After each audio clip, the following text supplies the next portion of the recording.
What is the worst thing that can happen to a man? Is it the loss of someone close? Is it a breakup that they can't get over? No. No, I know the actual answer. And of course, it is the cancellation of a product they are so dearly looking forward to. Going through the cancellation of any game, any movie is always a rough deal, especially when it's a product that you've really been looking forward to that seems too good to be true. It's almost like that cancellation kind of acts as an assurance of, yes, it was too good to be true and something this cool will not come out. And it's especially even more painful when years and years following this cancellation, there's no news of even a revival or resurrection or any effort to try to bring back that original concept that you held so dear. And alas, it happened again. I was having a good day, a good morning, got myself a good old cup of joe even, and I got recommended the same trailer for Versus 13 that I always get fucking recommended on a good day. And just like that, the whole day is ruined. For those of you that don't know, Versus 13 was going to be a massive entry in the Final Fantasy series, specifically a series called the Fabula Nova Crystallis, which is part of a larger effort to make the Final Fantasy 13 games a larger series that would make quadruple billion bucks for Square Enix. Now, Versus 13 was being led by Tetsuya Nomura, who you may know as the director of Kingdom Hearts, as the character designer, and a major part of Final Fantasy VII. You know, his resume goes deep. But Versus 13 was almost like his baby. Everything that came out about Versus 13, and to be fair, all we got were trailers of the game, looked incredible. They looked fucking awesome. I'll put up some footage on the screen. It just really looked like a fusion between realism and fantasy that we really hadn't seen before in the Final Fantasy series. I mean, I guess arguably Final Fantasy VIII kind of bridged that gap the most between realism, or at least sci-fi settings, and fantasy, and it really just, it looked so good. I'm sure you can see in the gameplay footage right now, just the city of Insomnia, the just overall tone and look of the world. It really looked impressive. And it just had that oomph to it that really excited a lot of people. And me especially. You know, every time I see this trailer, I'm filled with such nostalgia for a game that we never got. And yes, we never did get Versus 13. It wasn't canceled outright, but it was changed significantly. After 10 years of working on the project, Tetsuya Nomura was taken off as director and replaced, and the game then became what is now Final Fantasy 15. And we'll get into 15 in a little bit, but just in terms of what Versus 13 looked to be, I really, really am always so heartbroken about losing this game. It genuinely, I'm playing it up, it genuinely ruins my day every single time I see one of these trailers. Just the look of the world, the look of the combat, just how cool Insomnia looks and running around. It just grinds my ass so hard to have lost such an amazing game. But I even want to stop right here and talk about that for a bit, because as heartbroken as I am about losing Versus, and how heartbroken I see many other people, you know, are to lose this, Versus 13, I think, is very important to remember. It failed. Versus 13 was in development for 10 years. And yes, Tetsuya Nomura was taken off the project, so he didn't get his original vision, but his original vision failed. I think that is the biggest thing to remember that kind of makes the blow of losing Versus 13 a little better, because they tried for 10 years to make this vision, and it didn't happen. Now, I don't know, I wasn't behind the scenes, but what we saw from those original trailers was that it almost seemed to be a darker twist on a Romeo and Juliet kind of story, when the main character, Noctis, was the prince, but the kingdom that his family was a part of was almost run like a mafia type organization. And the Juliet of the story, a girl named Stella, was kind of a rival organization trying to overthrow that kingdom. From what we saw, it seemed like Noctis had much more authority as a prince. You know, he was much more confident, much more acting as a authoritative person should, you know, whereas in the game, he's kind of a wayward son, you know, he kind of is he's kind of a little resigned from his, you know, princely and then kingly duties, you know. But in the trailers we got of Versus 13, it seems like he was much more connected to that side of him. And the entire game seemed to have a much greater emphasis on Insomnia City itself. However, as the project went along, it seemed clear to be taking a much grander scale, you know, going outside the bounds of Insomnia, focusing more on these themes of brotherhood, you know, with Prompto, Gladio, and Ignis. And the project just seemed to, and this is from an outsider looking in, you know, just growing and growing and growing. And this is a problem that a lot of games have, you know, feature creep, you know, where they keep adding and adding and adding to this project to the point where it becomes this unfeasibly, you know, massive game that no one can justifiably deliver. So while Versus 13 looked to be amazing from everything we saw, I think it's important to keep in mind that is only what we saw.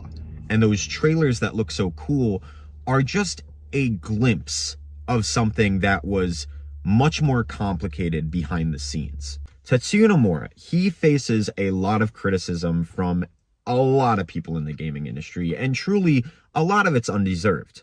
You know, if, for example, a lot of people blame him for the way the story has been going in Final Fantasy VII Remake, whereas he was one of the biggest proponents of not changing the story.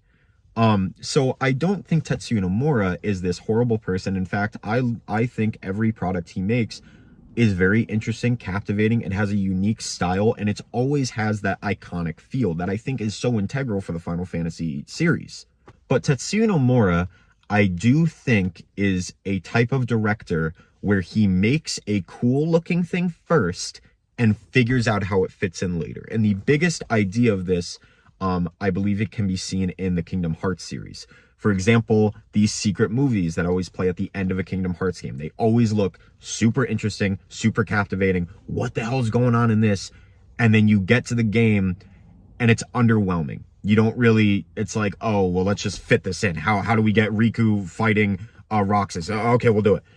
You know, I think he digs himself into a lot of these holes where he'll show people something that they really want, but then when it comes to actually delivering a satisfying, you know, payoff for that hype, it's hard. And a lot of the times it proves too big a deal to reasonably fit in.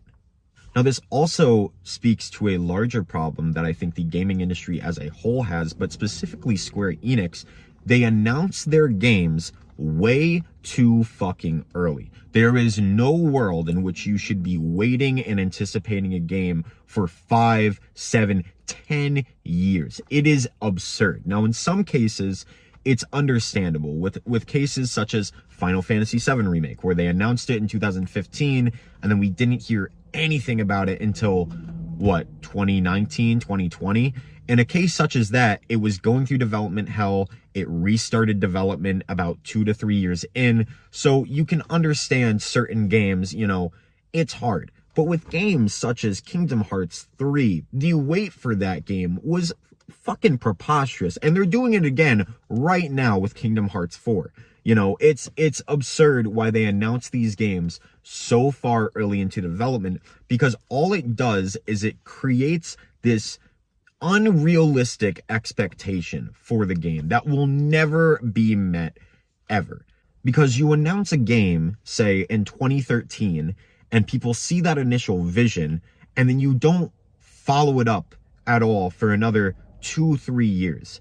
And people have in their heads already, well, they've been working on it for 2 to 3 years, and we already saw what it looked like 2 years ago. I bet it's got this now and this now and this now. And what is avoided in that is seeing the underneath the curtain, you know, seeing behind the curtain of all the problems that probably happened during those 2 years. Who knows what had to be scrapped, what had to be reworked, if they had to change engine, if they got a completely different team. Nobody sees that. All they see in their mind is, well, we saw it 2 years ago. It looked like this. I'm seeing it now. Why doesn't it look like this? Or why does it look like this? Or what have you. And then when the game eventually releases in who the fuck knows how long with Square Enix, and it doesn't live up to those expectations that have been brewing for maybe 10 years, it's immediately not gonna live up to that hype. And especially in the case with Versus 13, or what eventually became 15, of course it didn't live up to people's hype. Because people had in their minds what Versus 13 looked like, and seeing Noctis tear through the Niflheim guards, you know, and just all this cool shit. And then they get 15. And I want to start off by saying, I don't think 15 is a bad game. But as I'm sure you all are coming to quickly understand, I have an obsessive fixation with Final Fantasy. I truly do. I have played every game in the series multiple times. 15 is the one game in the series that I have the most anger towards, the most bitterness towards. And I still love it, but it feels like the game out of any game I've ever played that has the most wasted potential. And I'm not talking about the Versus 13 stuff. Like I already said, Versus 13, as cool as it looked, was just a concept. It wasn't the complete concept either, and it failed.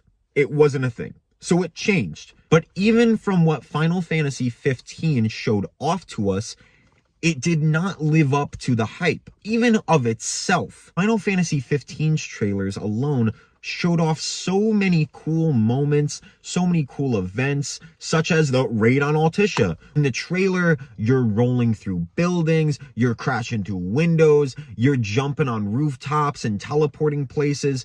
And in the game, we got some of that, but it was a very watered down and bogged down version of it. In the trailers, we got a lot of looks at Luna Freya, the replacement character of Stella. We got a lot of looks at how her and Noctis were connected, how they were supposed to be a couple, you know, and going from what we already had seen with Stella, we assumed it was going to be a really strong romance that would play throughout the entire game. In the full game, Luna gets fucking what, 3 cutscenes? And one of them, spoilers, one of them's her death. It's crazy that we don't get anything about Luna. We barely get anything about her and Noctis's relationship. We get one flashback to when they were kids, and you kind of get the idea that maybe they're not that close. Maybe Noctis isn't thrilled about getting married. It's very weird in the game, but then again, we don't know because they don't fucking show her. And that's why when she dies, it's supposed to be this huge moment, but none of it feels that way. And that's a big problem 15 has. 15 has those elements of that iconic, you know, Tetsuya Nomura mark, but none of those scenes feel earned. How can anybody give a shit that Luna Freya dies when we don't know her? And similarly, the city of Insomnia at a certain point in the game gets raided, and Noctis's dad is killed. This should be a huge moment. This should be a huge moment in the game. Noctis and the team are very distraught. They go through disillusionment. You know, they don't know what to do. But we can't feel any of that for multiple reasons. One speaks to a huge problem that 15 has. 15's lore and world and story and integral pieces of information were spread throughout multiple forms of media. There was an anime that told a lot about the characters' backstories, the main characters' connections. There was a movie that showed the entire fall of the kingdom and gave us vital fucking lore and a look at Luna Freya herself and Noctis's dad. There was books. There was trailers that were, I'd argue, vital to the game's story. And all of that is locked behind other media. And you can say, fine, we'll just make it available in 15. They don't. It's nowhere to be seen. And that's why even the scene where the kingdom of Lucius falls and Insomnia City is destroyed and invaded, that's given to us through a really poorly edited mishmash of the Kingsglaive movie. None of it hits. at all. And you have no connection to Noctis's father. You have no connection to Insomnia City. You don't have a connection to Luna because none of it is present in the game. And we are moving into what is my single greatest complaint about 15. My single greatest fucking complaint. We do not get to explore Insomnia. I know that may not seem like a big deal, but the city I showed you that has been present in every single piece of media shown for the game in trailers, whether it's appearances in other games, the number one thing that is shown is Insomnia City. And we don't get to explore it in 15. There's even a demo for the game where you got to explore a little bit of Insomnia City. You don't even get to do that. And that demo is not even available in the fucking game. That would have been an easy thing to port. But I'm getting sidetracked. You may say at the end of Final Fantasy 15, because I know some people are going to say it, at the end of Final Fantasy 15, you go back to Insomnia City. However, this version of Insomnia City is very much destroyed. It is, half of it was added in a post-game patch. When I first played the game at launch, Insomnia City was maybe a 5-minute excursion. You walked up through this train station, you go into this big open area, and you go into a castle. And that's Insomnia. Now Insomnia is much bigger. There's bosses there. There's references to the Four Fiends. You know, it's a proper area to explore. But this isn't the Insomnia that people were led to believe since day one they would get in Final Fantasy 15. And still, to this day, anytime anything of 15 is shown, almost always the first thing shown of it is Insomnia City. It's fucking insane. And the craziest thing is, it would be so easy to incorporate Insomnia City, even right now, into the game. It would be so easy if the game opens with Noctis departing from Insomnia. It could be so easy to just, before that departure scene happens, to go through Insomnia City. Maybe you collect the party members, you say hi to them. Maybe they could even incorporate some of the background. I don't fucking know. That's me hoping. But you could go through the city. You could pick up your bros. Maybe you could get some items or something. Maybe you could waste all the money that you have because that's how the game opens. You go to a gas station, you got no money. And you could explore Insomnia City. Maybe you don't have to have the whole invasion be playable, which I would love. But you can at least have Insomnia City in some regard in Final Fantasy 15, so it doesn't feel like such a fucking slap in the face. As I just mentioned, 15 across the board has a lot of problems that I really feel could only be amended through a remake. And I know that sounds crazy, especially with how well 15 holds up.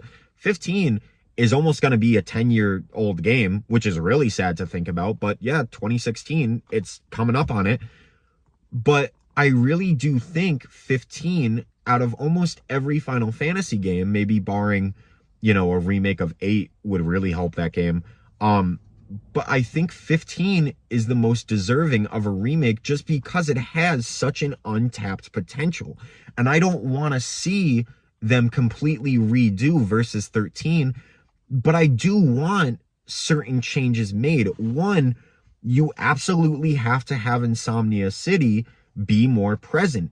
You have to, at the very least, make all the secondary material, you know, the demo, the Brotherhood anime, the Kingsglaive movie, maybe even some stuff from the books and the trailers. You have to have that in the game. It's integral lore. It's integral information that you need to know. At the very least, Kingsglaive needs to be playable. At the very least. You know, just so the player has some connection to this city. Similarly, you have to incorporate Luna way more into the plot. I don't know why she's even in the game as it is. There's no reason for her. You don't even get to know her. She needs to be there. We need to know more about Luna, how she relates to Noctis, how she is without Noctis. You know, we just need more of that. I think a lot of 15 works. I think the banter between the party members, I think the connection between the Choker Bros is some of the best writing of characters in the entire series. And I still do think, like I said, 15 has that iconic aura about it that has Tetsuya Nomura's mark, but it just doesn't earn it, you know? And I think we just need more. I think 15 was a game that they were still developing long after, you know, its initial launch. And of course they were with DLCs. The DLCs. Make the DLCs seamless into the game. Because as it is now, you kind of have to guess yourself, you know, when to play the DLCs. Incorporate that into the game. I'm really surprised that's not already in the game. So there's a bunch of problems. There's a bunch of problems in 15, but I want to wrap this up. I think 15 is a good game as it is. I think it stands to be an amazing game. I think it stands to be an exceptional game. And I really do think that it needs a lot of work to make it even a tenth of the excitement I felt for Versus. Because again, Versus is gone. Versus is dead. It may be brought back in some form and fashion in Kingdom Hearts 4. I'm going to be honest, I'm not looking forward to it because I wanted Versus 13. I didn't want Kingdom Hearts 4. I don't want to get half of the Versus 13 story, but now you have to fit Sora, Donald, and Goofy into there. And I'm not excited for it in the same way that I was. I was looking forward to Rey Natis. I thought that was kind of going to echo some of, you know, the Versus 13 notes that I wanted. It didn't really hit that mark for me. I'm sorry. And while I can, you know, appreciate 15 for what it is, even though and dream of what I want 15 as a standalone game to be, I still am always so heartbroken about Versus 13. It ruins my day. Every day I see it. I just see it. I get excited for it all over again. And then I go through the stages of grief all at once. And it hits me, man. But I haven't even touched the surface on 15, you know, as a Versus 13 follow-up. As what should have been Versus 13, I think 15 fails. And even what 15 promised to be, I think 15 falls short in a lot of places. I think all the secondary media they released, you know, between the DLCs, the demo, the anime, the movie, the books, the trailers, I think all of that's great. But the fact that it's not incorporated into the main game, I think really makes it a complicated game and story to really get into. And I think 15 has a great story. I think that's the biggest thing. It has a great story. It just is not told in a good way. And that sucks because 15, again, does have a lot going on for it, but it's definitely, again, the Final Fantasy game that I feel the most bitterness towards. It's the one I'm the most angry towards. And I think it's the one that deserves a remake more than any other game in the series, you know? But yeah, that's pretty much it. You know, I just needed to rant about Versus 13 because I get upset about it every single day. Genuinely get upset about it every single day. And yeah, if you guys have any proposed changes for 15, you know, please let me know. I'd love to go into more detail into it in the comments. Just gotta cut this off because this is going on way too long now. But yeah, I don't know. I always will be upset about this. And I wish we got it, man. I really wish. It hurts. Later.